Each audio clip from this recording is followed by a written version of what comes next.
Aparatur pemerintah, Bapak RT, Bapak RW, Bapak Mator, Bapak Jaro, Bapak Juri Tulis, mudah-mudahan pimpinan kita senantiasa dijadikan oleh Allah seorang pemimpin yang amanah, pemimpin yang selalu memihak kepada rakyatnya. Amin ya Allah ya Rabbal.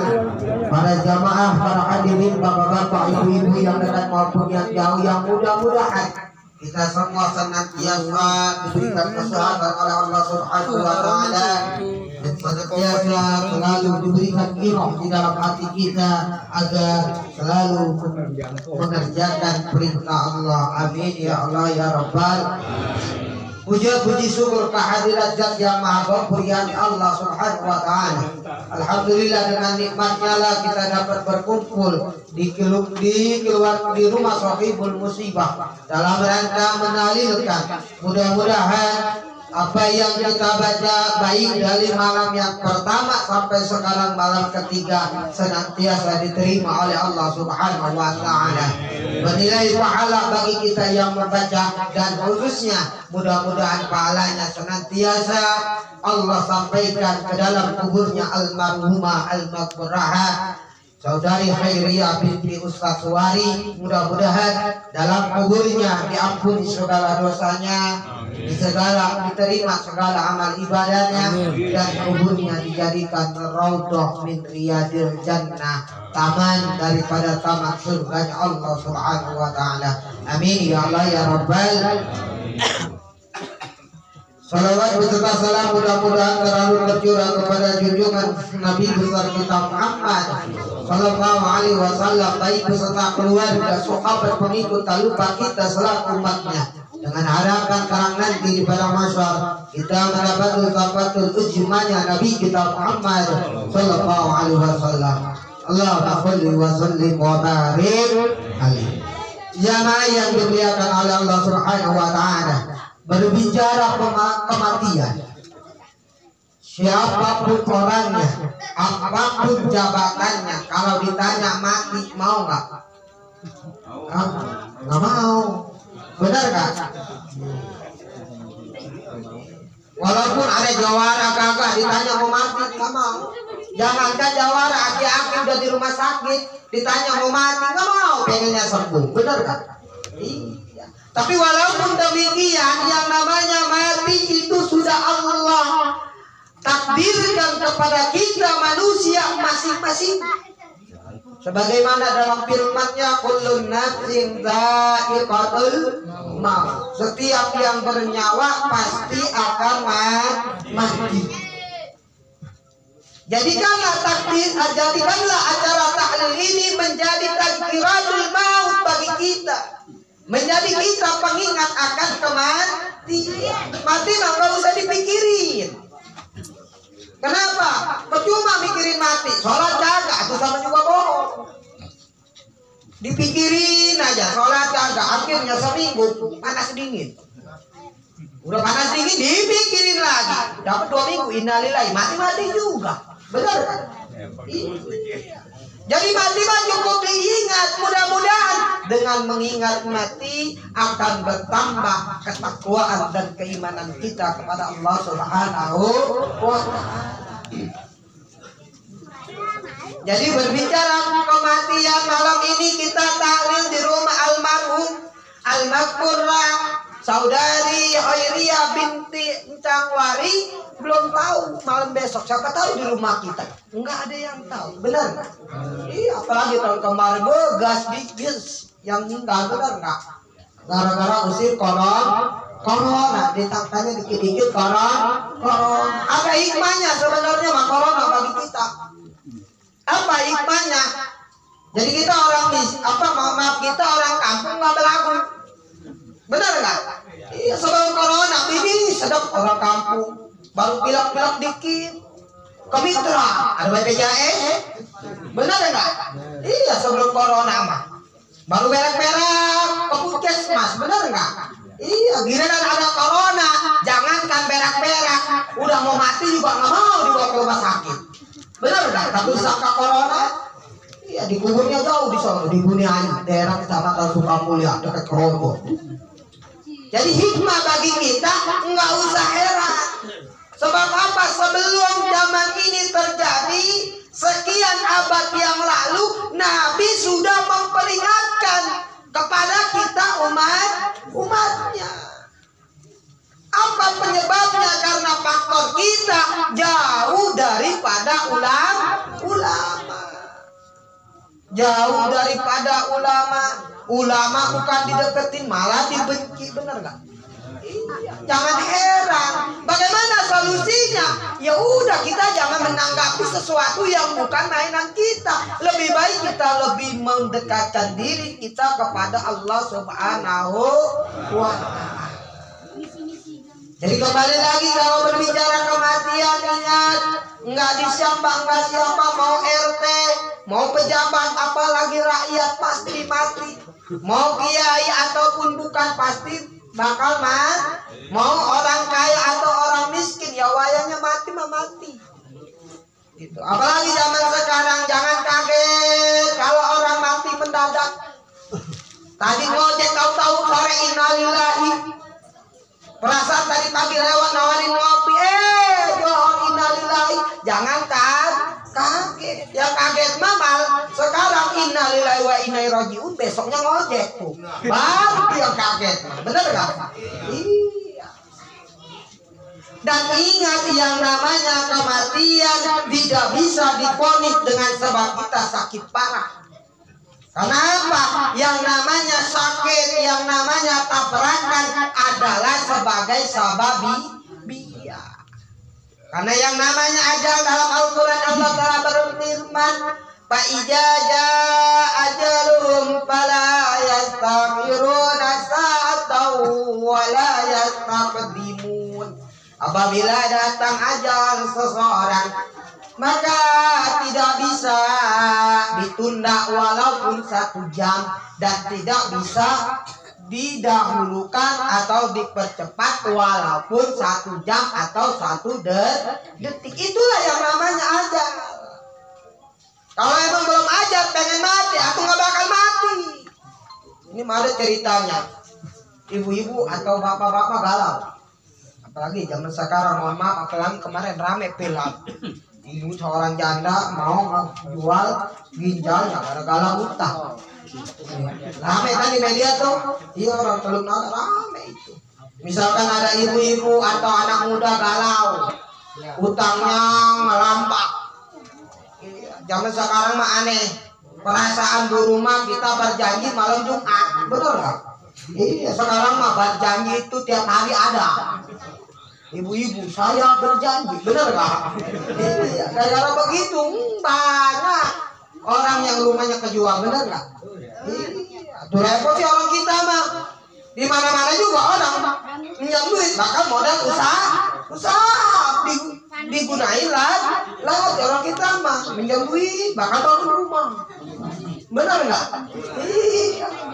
Jadi ceritanya ibu-ibu atau ya ibu-ibu lah, contoh maaf nih ibu-ibu ya.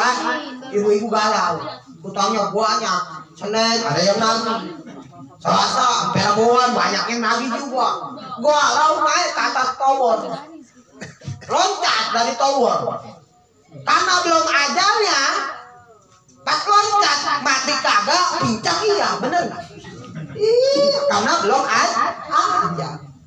Ada lagi dari rumah mah pergi sehat, pergi kerja, nggak tahu-taunya pas lewat di jalan besar naik motor ketabrak kontainer, innalillahi wa inna ilaihi raji'un. Nggak ada yang bisa menduga.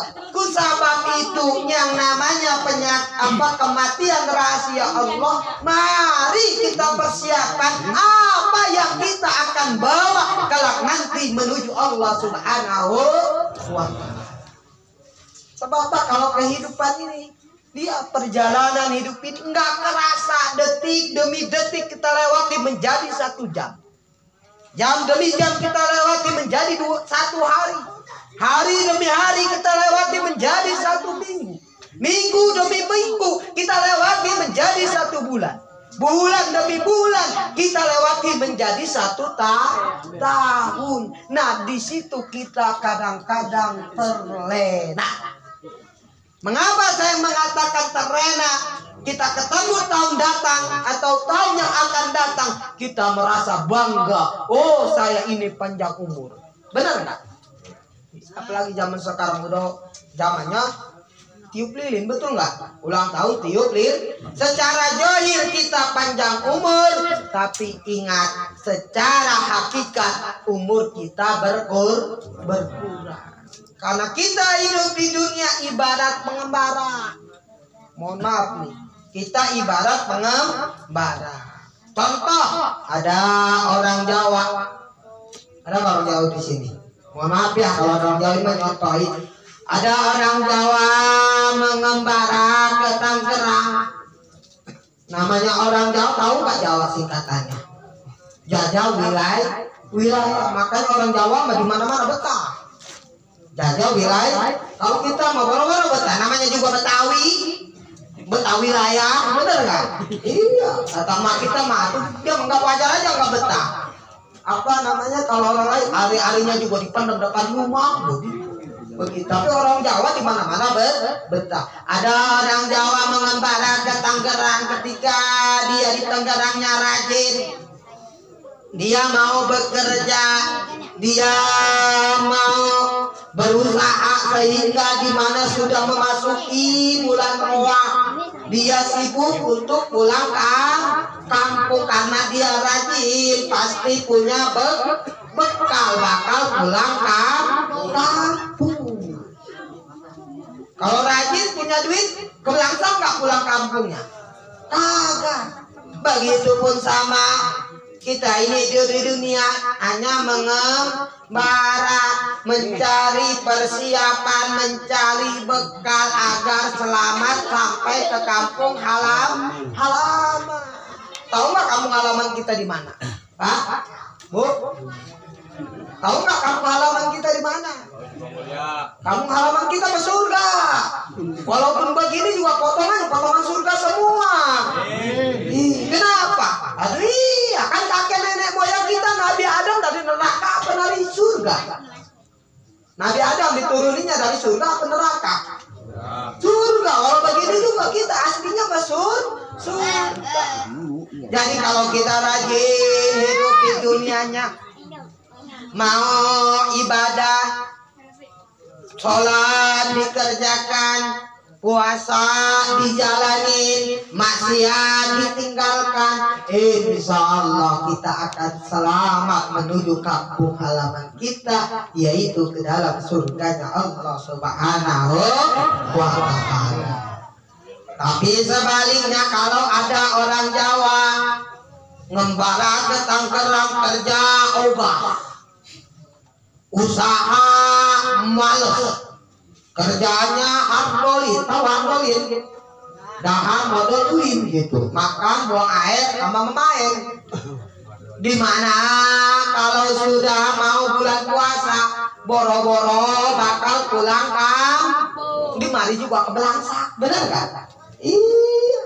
Yang ada apa? Ntar datangnya ke polsek minta surat keterangan tidak mampu. Bener kan?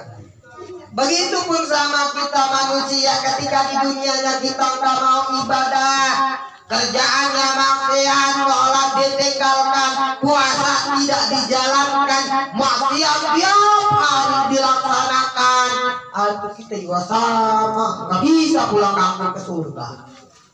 Selama catatan masih membawa iman dan Islam, insya Allah akan masuk surga. Tapi kalau nggak ibadah, mah wayahnya dulu transit.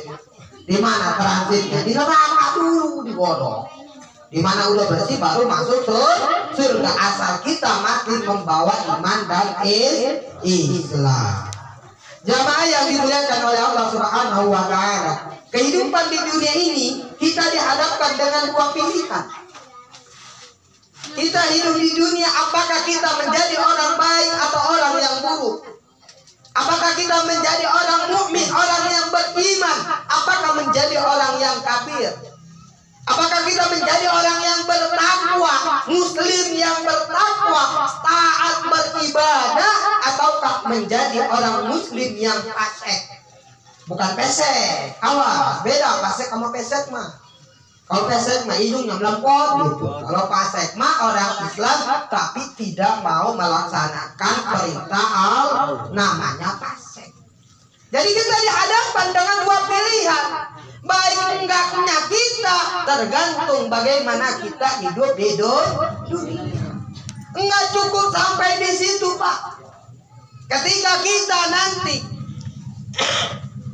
masa-masa akhir kita di dunia ini, ketika kita sakaratul maut, maka kita dihadapkan dengan dua pilihan. Apakah nanti kita matinya husnul khotimah, baik terakhirnya, ataukah su'il khotimah, buruk penghabisannya. Itu semua bagaimana kerjaan kita, bagaimana ibadah kita selama kita hidup di dunia. Jadi ketika nanti kita sakaratul maut itu dihadapkan dua pilihan. Husnul khotimah kakak kita ataukah suhul khotimah. Bagus terakhirnya kita kah ataukah jelek penghabisan kita. Apalagi kalau zaman sekarang begitu kadang-kadang. Ngeri aku matinya melotot. Begitu kan ya? Kan nggak ada yang tahu. Itu kita dihadapkan dengan dua pilihan. Bagaimana solusinya? Apakah dari orang lain? Ya tergantung kita saat ini. Kenapa demikian? Allah udah ngasih kiri. Kalau ente, kalau kamu pengen ke surga ya ibadah.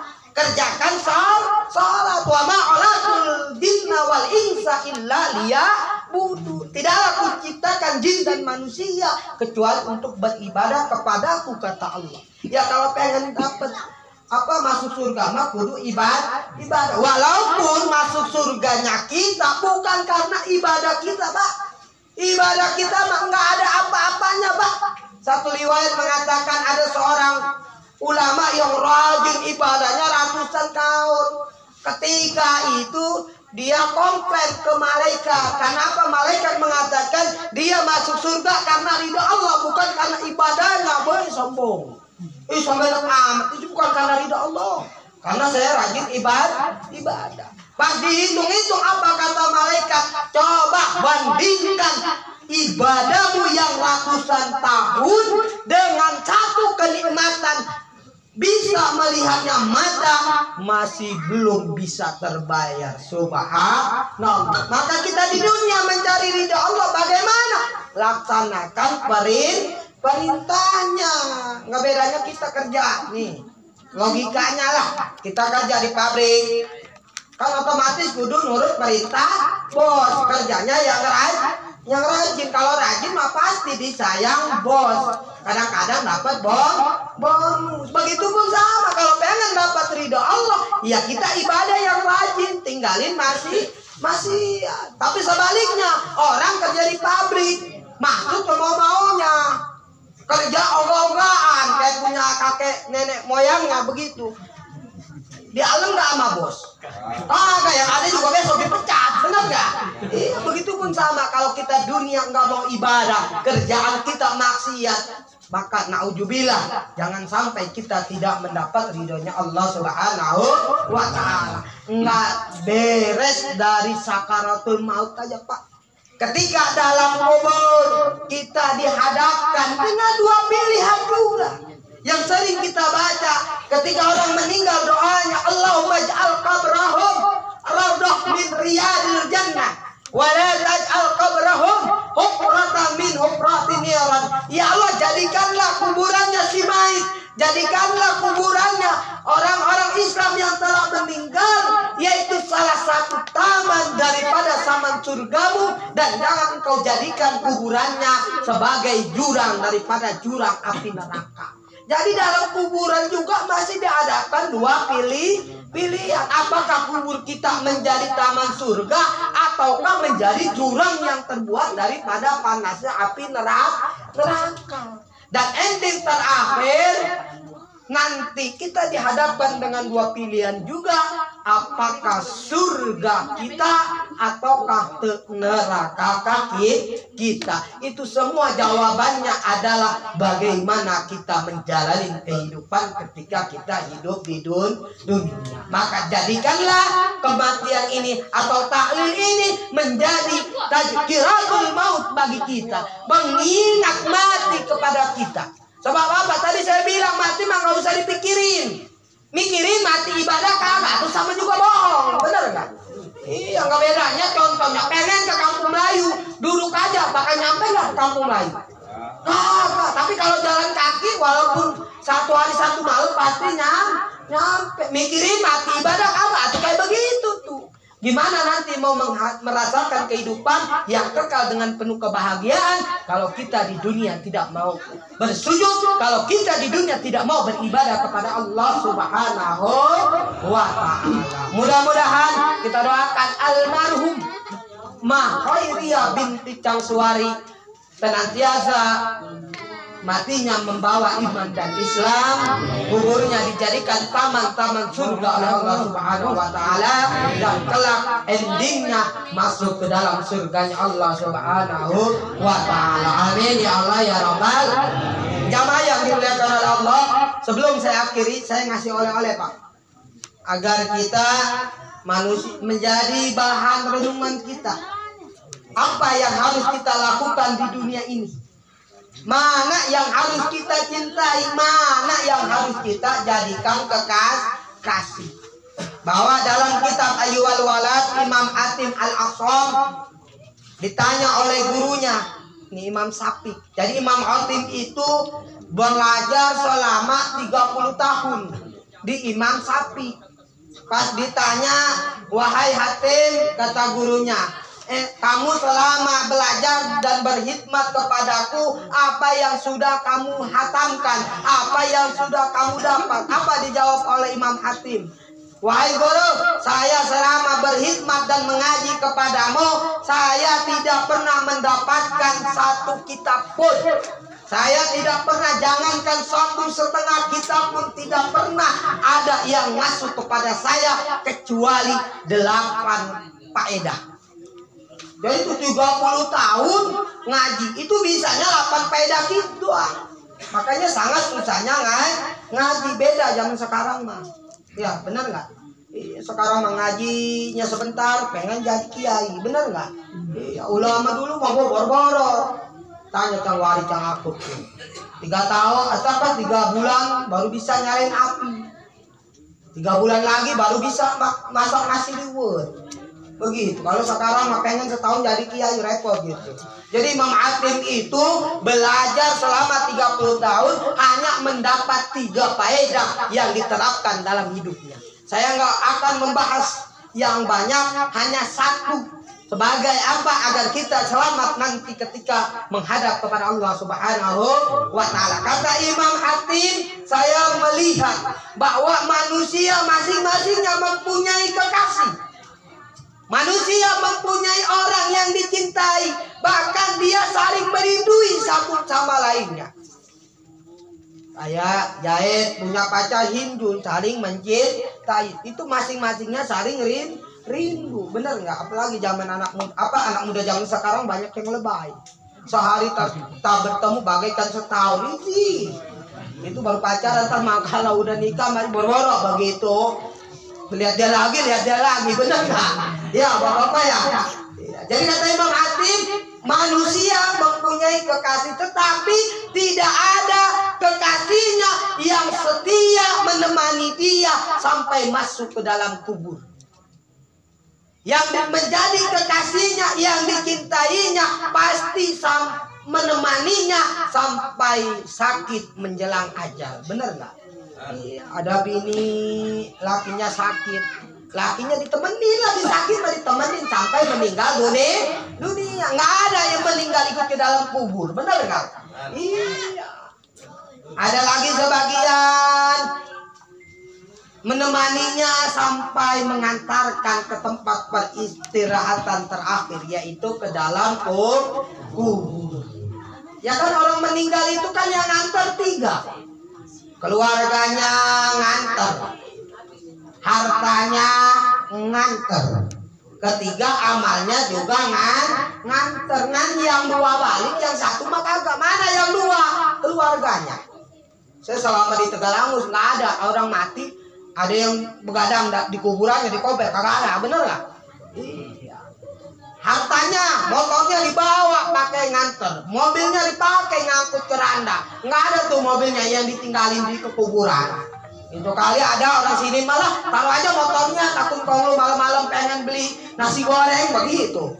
Iya, karena ada hanya amal ibadah. Itu kata Imam Hatim. Maka kata Imam Hatim Al-Asim, hasil beliau bertafakur bahwa afdalu mahbubil mar'i,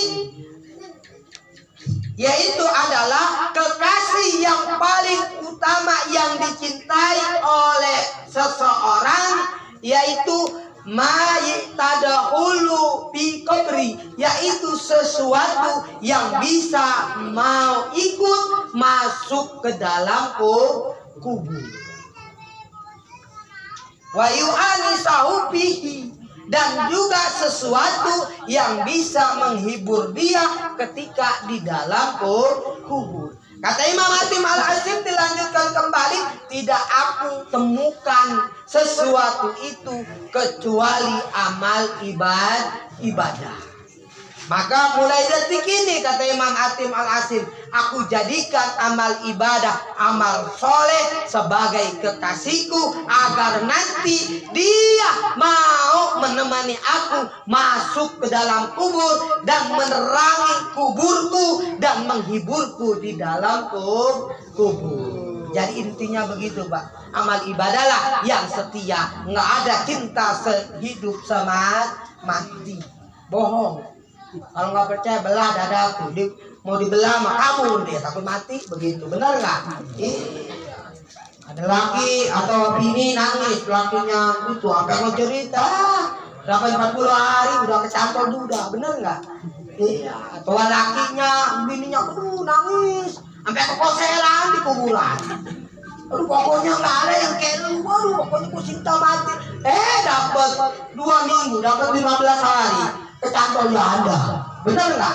Jadi nggak ada cinta sehidup mati kecuali kita jadikan amal ibadah sebagai kekasih kita agar kelak menerangi kita di dalam kubur. Amin ya Allah ya Rabbal. Mungkin itu saja dari saya, kurang lebih mohon maaf. Akhirul kalam, wassalamualaikum warahmatullahi wabarakatuh.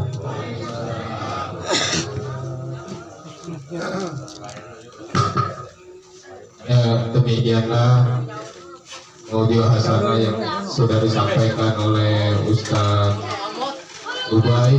Mudah-mudahan setelah mendengar nasihat dari beliau bisa menambah ketakwaan kita kepada Allah Subhanahu wa Ta'ala, dan kita bisa mengisi hari-hari kita dengan selalu beribadah kepada Allah Subhanahu wa Ta'ala. Marilah kita tutup acara ini dengan pembacaan Alhamdulillahirabbil alamin. Wabillahi taufiq wal hidayah. Wassalamualaikum warahmatullahi wabarakatuh.